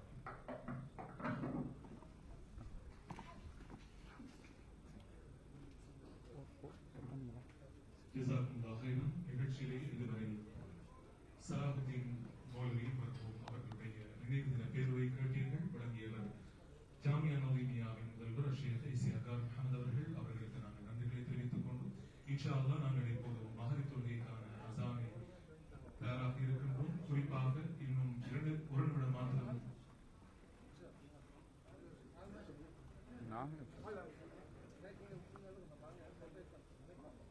அசானுக்காக நாங்கள் தயாராக இருக்கின்றோம். குறிப்பாக மர்ஹூம் சலாஹுத்தீன் மௌலவி அவர்களுடைய வருடாந்த நினைவு பேரொரு நிகழ்வில் கலந்து கொண்டிருக்கின்ற உங்கள் அனைவரையும் பொதுவாக வரவேற்றுக் கொண்டு மகத் தொழுகைக்கான அசானை வழங்குவதற்காக மௌலவி இன்னாம் ஹுசைன் ஹசரத் அவர்களை இந்த இடத்திற்கு அழைக்கின்றோம்.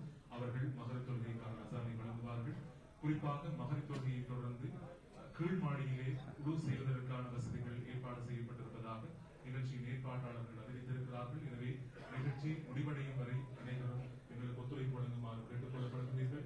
குறிப்பாக மிக்ஸ் அமைப்பின் ஊடாக ஒழுங்கு செய்யப்பட்டிருக்கின்ற இந்த நிகழ்விலே கலந்து கொண்டிருக்கின்ற உங்கள் அனைவருக்கும் மீண்டும் நன்றிகளை தெரிவித்துக் கொண்டு இப்போது அசானுக்கான நேரம் அனைவரும் தங்களுடைய துவாக்களில் ஈடுபட்டுக் கொள்ளுமாறு அன்போடு கேட்டுக் கொள்கின்றோம். மௌலவி இனாம் ஹசரத் அவர்கள் மகரித் தொழுகைக்கான அசானை வழங்குவார்கள்.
حي على الصلاة